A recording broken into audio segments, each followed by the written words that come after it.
Hello and welcome to Krishang French Learning. In my today's video, we learn how to converse in informal way in French. We always use informal speech while talking to our friends and relatives.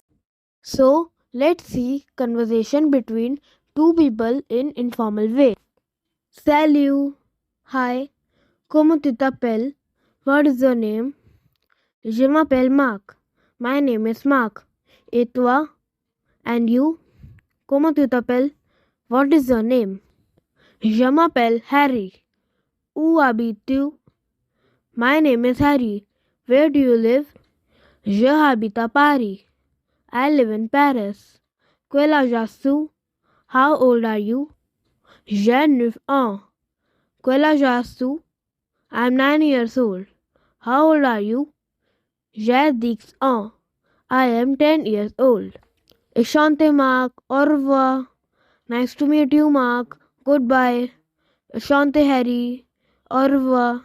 Nice to meet you, Harry. Goodbye. So, that's all for the day. We will meet in my next video. Please subscribe our channel. Thank you for watching.